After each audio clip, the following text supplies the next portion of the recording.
pentingnya menuntut ilmu. Orang sekarang banyak yang sudah tidak tertarik dengan ilmu, khususnya ilmu Rasulullah SAW. Manusia lahir ke muka bumi ini dalam keadaan apa kira-kira? Kita lahir dalam keadaan apa? Bodoh. Semua orang lahir dalam keadaan la ta'lamuna syai'an, enggak tahu apa-apa. Ya. Orang lahir ke muka bumi, orok itu langsung punya ilmu enggak kira-kira? Enggak. Dia enggak tahu apa-apa. Nah, dari kecil kita ini diajarin sama orang tua kita. Diajarin apa?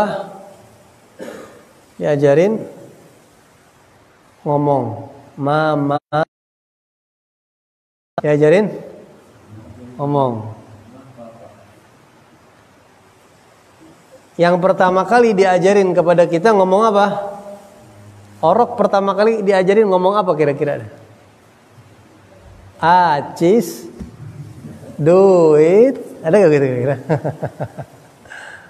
Ya. Kalau ulama dulu punya anak, waktu mau bisa ngomong, mereka berusaha yang pertama kali diajarkan kepada anak mereka itu bisa ngomong Allah, gitu. Allah, itu anak diajak ngomong Allah, diajak ngomong nyebut asma Allah, supaya anak ini pertama kali yang dia bisa ucapkan sebagai manusia adalah Allah. Itu diajarkan ngomong. Nanti lama-lama belajar makan sendiri, baru belajar pakai baju sendiri, belajar. Tapi tetap manusia itu tetap memiliki kebodohan. Diajarkan baca, belajar tulis, ya, terus begitu. Manusia itu lahir dalam keadaan bodoh. Nah, bodoh ini kalau dipelihara bahaya. Bahaya gak kira-kira? Bahaya banget. Ada orang yang bodoh nggak bisa main komputer. Bahaya gak kira-kira? Hah? Nggak bahaya amat. Kakek kita dulu nggak ada komputer. Ya gak? Nenek kita, kakek kita dulu nggak ngerti komputer tapi hidupnya bahagia. Bahagia nggak? Bahagia. Bodoh nggak bisa ngomong bahasa Inggris, bahaya gak kira-kira? Enggak. Banyak kok orang nggak bisa bahasa Inggris tapi bahagia hidupnya, enak meninggalnya, ya. Atau misalnya bodoh, dia nggak punya ilmu, nggak bisa nyetir mobil, nggak bisa pakai handphone, nggak bisa baca ini, nggak bisa. Itu semua bodoh-bodoh yang tidak terlalu berbahaya. Tapi ada satu kebodohan yang harus pertama dihilangkan, itu bodoh tidak mengerti ilmu agama. Wah, berarti harus jadi kiai semua? Enggak, bukan itu maksudnya. Harus ngerti dasar-dasar agama. Ya. Jangan sampai kita tidak tahu, atau bodoh tidak tahu sama ya. Bodoh adalah tidak tahu, begitu. Jangan sampai kita tidak tahu sholat, tidak tahu cara sholat, tidak tahu sifat Allah, tidak tahu cara baca Al-Quran, ya, tidak tahu sifat sejarah Nabi Muhammad, yang bukan yang harus detail, enggak, yang sekedarnya. Tidak tahu mana yang halal, mana yang haram. Udah ini mah udah enak, pokoknya ini jalanin aja udah. Dia nggak tahu kalau itu haram misalnya. Nah, tidak tahu ini, bodoh ini harus dihilangkan. Bahaya nggak kira-kira kalau nggak tahu hukum-hukum agama? Bahaya. Dengarkan. Al-Imam Abi Bakar As-Sakran, beliau mengatakan, al-jahlu narun lidinil mar'i tahriquhu wal ilmu ma'un litilkan nari yutfiha. Kebodohan yang ada pada diri seseorang itu seperti api yang membakar agamanya sendiri. Jadi kalau seseorang ini memiliki kebodohan, dia tidak tahu agama, dia tidak tahu hukum, dia tidak mau menghilangkan kebodohan pada dirinya dengan ngaji, dengan belajar ilmu agama, maka dia telah memelihara kebodohan. Emang kebodohan ini bahaya. Kebodohan ini membakar agama. Agama yang ada di dalam diri kita itu terkikis. Apa terkikis bahasa Sundanya? Naon terkikis bahasa Sunda nanti naon? Hah? Apa? Apa artinya? Terkikis itu digerogotin begitu ya. Kayak kayu bakar yang dibakar begitu, yang termakan api. Ya, kebodohan itu seperti api. Kayu bakarnya apa? Agama kita sendiri. Jadi kalau orang tidak mau memaksakan diri untuk faham agama, hukum ini apa, mau melakukan sesuatu hukumnya apa, dia nggak pelajarin, ya, maka dia agamanya itu lagi dikupas, dikikis, dibakar. Allah, terbakar agamanya. Dia berbuat dosa dan dia tidak sadar. Ya, dia berbuat salah dan dia tidak sadar. Ya. Sampai-sampai dia murtad, dia nggak sadar karena dia nggak tahu perbuatannya itu ternyata bikin dia murtad, gerakannya itu ternyata bikin murtad, dia nggak tahu. Oh, ini transaksi halal apa haram nggak tahu, pokoknya ada duit aja di sini. Yang penting saya dapat duit. Bodoh amat mau halal mau haram, nggak tahu dan nggak mau tahu. Ya, terus makan haram, anaknya dikasih yang haram, istrinya dikasih yang haram. Pasti sama ibadah makin jauh. Terus agama tuh makin terkikis, kebakar. Sampai waktu meninggal dunia udah tipis, agamanya udah tipis banget. Pas mau meninggal dunia udah setan gampang godain. Nah, kebodohan itu seperti api yang menggerogoti, mengikis agama kita. Bagaimana cara memadamkan api kebodohan? Wal ilmu ma'un litilkan nari yutfiha. Ilmu Rasulullah adalah air yang bisa memadamkan api kebodohan tadi. Agamanya jadi aman. Dengan air jadi hidup agama itu, tumbuh, berkembang, semakin baik. Semakin ngaji semakin baik, semakin ngaji semakin baik, semakin tahu semakin baik. Makanya kalau orang ngaji tapi nggak semakin baik, aneh juga. Ngaji mengaji tapi nggak semakin baik. Nah, maka dari itu kita harus jaga agama kita ini, Islam kita jangan sampai copot, jangan sampai habis, hilang, kebakar, habis semuanya nol, gara-gara kita nggak mau mencari ilmu.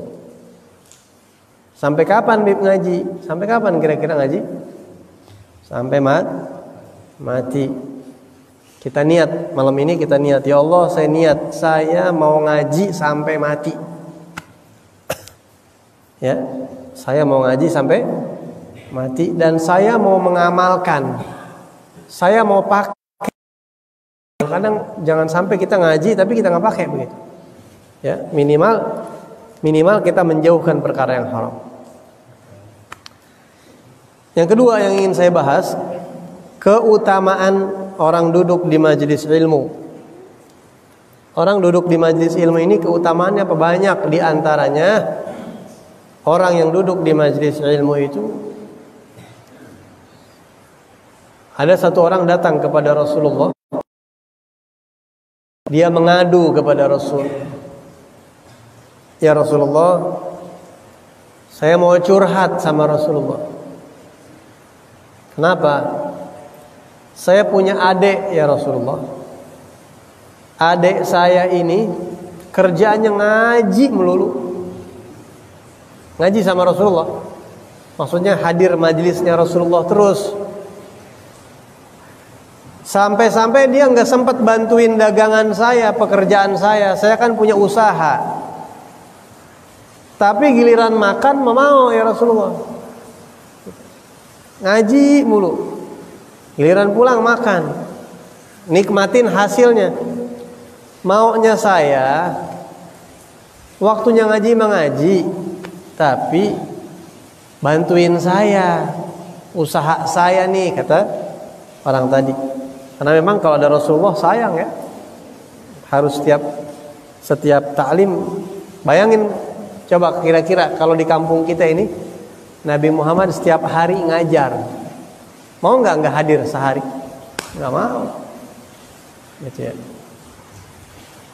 Sampai-sampai dulu ada sahabat Nabi, kalau dia ngaji nggak dagang, kalau dia dagang nggak ngaji.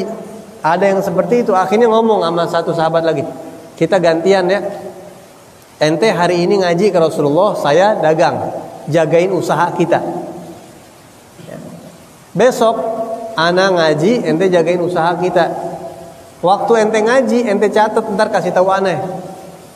Ya, dagangan anak beresin, kita bagi dua. Nanti waktu anak ngaji, anak catat, anak kasih tahu ente. Ntar usaha kita bagi dua. Sahabat sampai begitu, menjaga Rasul SAW.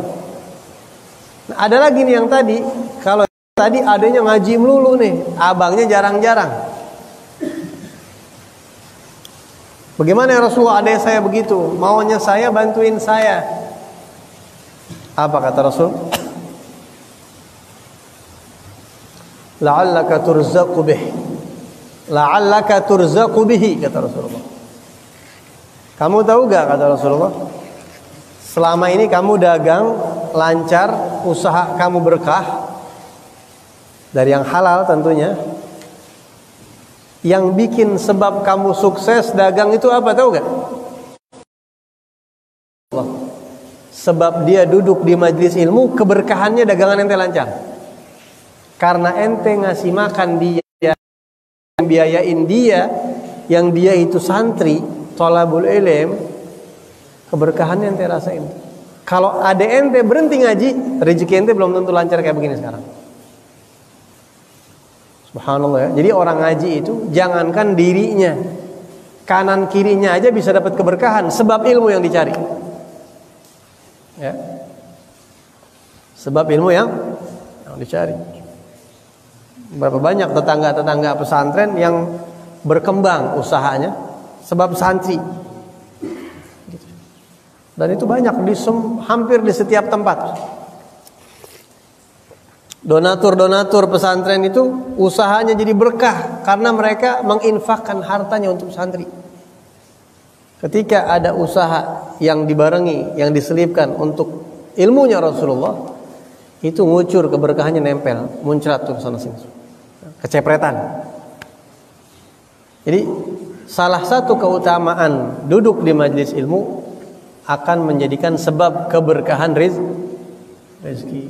Al-Habib Ahmad bin Umar bin Sumaid mengatakan, "War-rizqu yatika sahla wa inna amma fin nasi qahtu." Kalau kamu duduk di majelis ilmu, rajin, sungguh-sungguh, niatnya baik, rizki akan datang kepada engkau dengan mudah. Walaupun di tengah masyarakat sedang repot corona, rezeki susah. Ya. Ilmunya Rasulullah itu bisa membuka pintu rizki. Itu jaminan dari Nabi Muhammad sallallahu alaihi wasallam. Ya, ada satu orang datang kepada Habib Abdullah bin Alawi Al-Haddad sahib Ratib. Ya Habib, saya ini lagi susah begini. Bagaimana caranya supaya rezeki dikasih mudah sama Allah?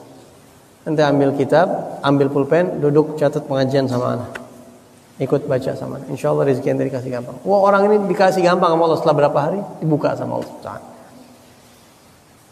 Tapi kadang-kadang kita mengaji rezeki gitu-gitu kenehnya. Gitu-gitu keneh tuh kira-kira. Gitu-gitu keneh. salah juga kalau kita bilang kalau mau duit banyak ngaji, bukan begitu maksudnya. Ya, tapi keberkahan rezeki maksudnya. Keberkahan rezeki itu di majelis ta'lim. Kalau kita misalnya ngaji niatnya untuk begitu ya nanti repot juga kayak begitu. Lamun ngaji ka ustaz nu eta seret rezeki urang.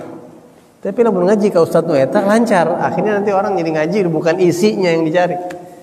Tapi nyari rezeki begitu. Jadi bukan ke situ arahnya. Ada satu orang bertanya sama saya, "Habib, kata Rasulullah, ya kan Rasulullah bilang, orang yang baca surat Waqiah setiap malam, dia tidak akan melarat seumur hidup.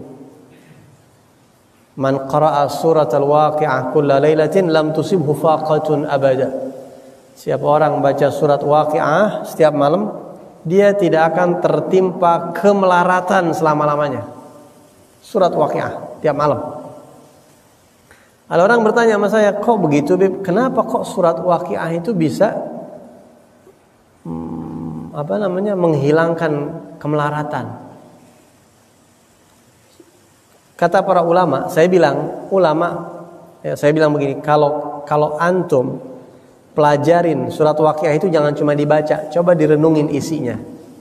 Kalau antum renungi isinya, antum tidak akan bertanya sebenarnya tuh.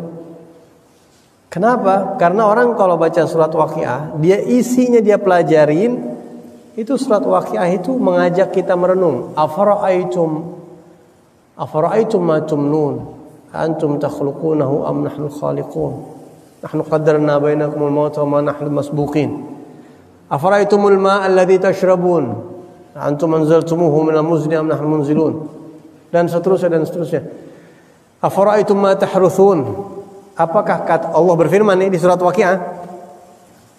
Surat Waqiah itu cerita tentang kiamat. Di situ ada cerita tentang kiamat. Thullatun minal awwalin wa thullatun minal akhirin wa ashabus shimal ma ashabus shimal. Cerita tentang kiamat.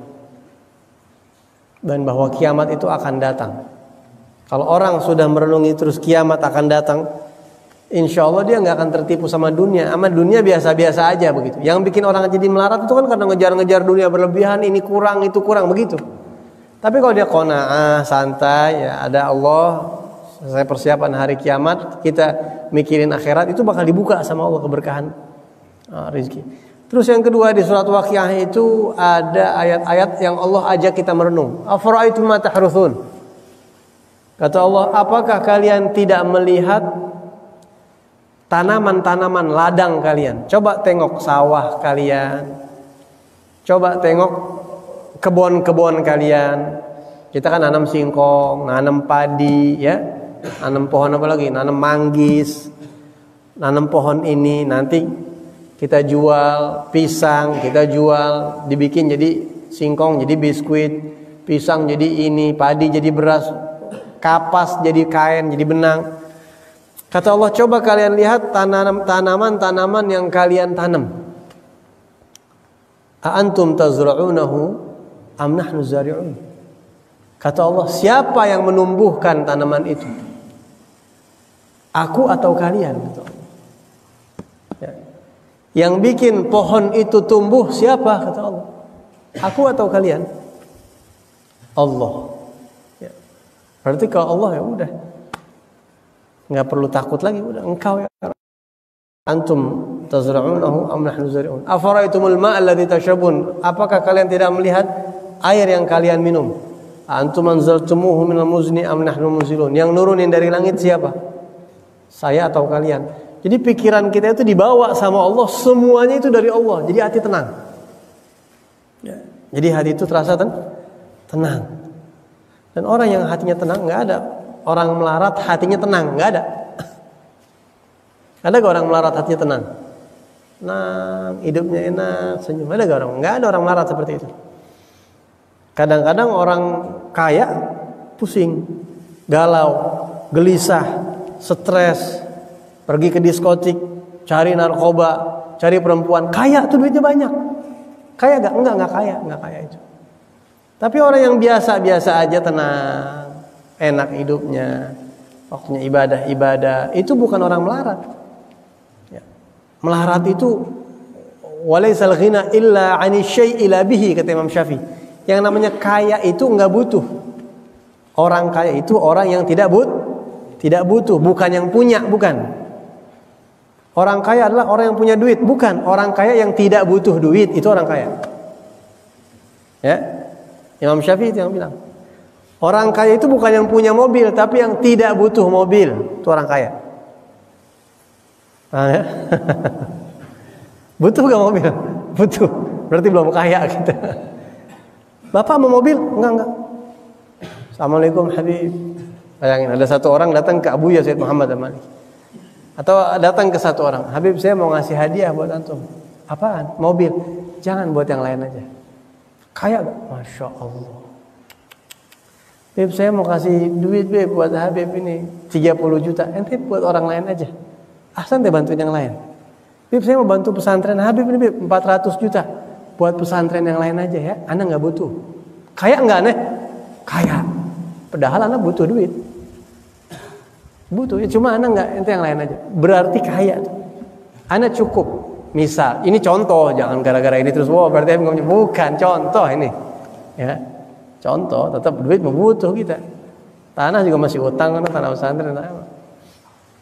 Cuma patokan kaya itu ada bukannya punya, itu kaya.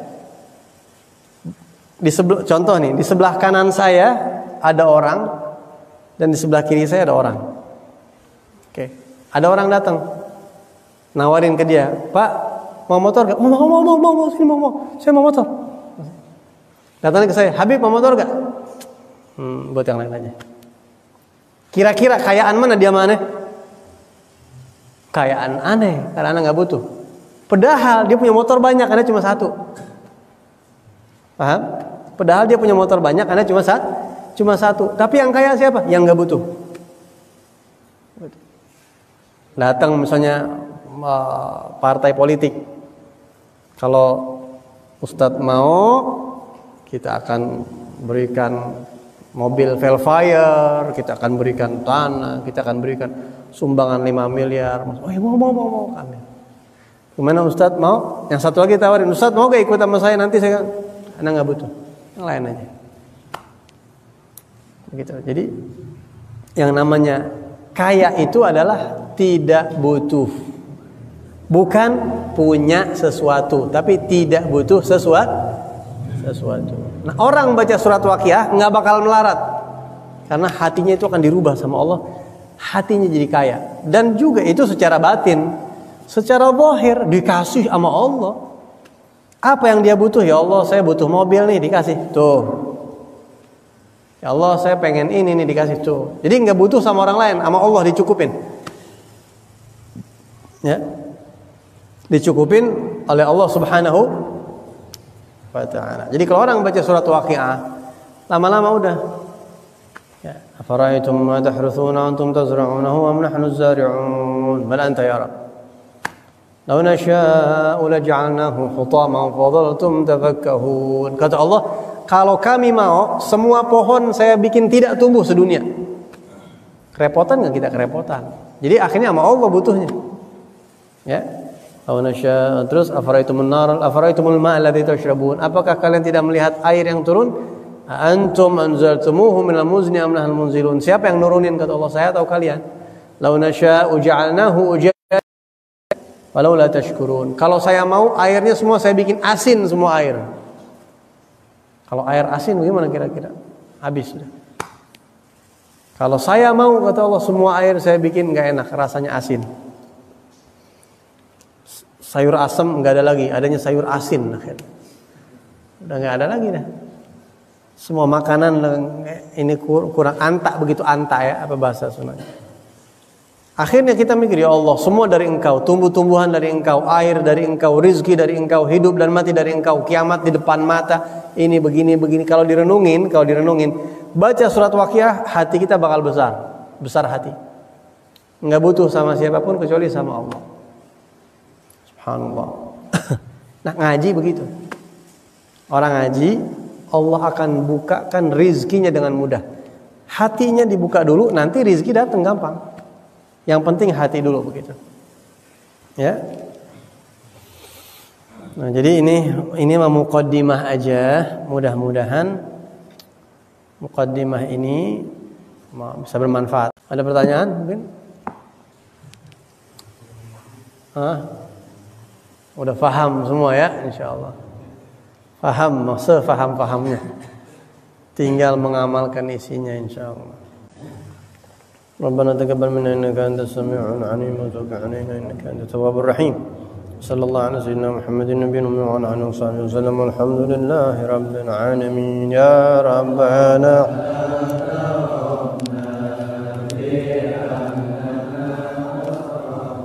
اقترفنا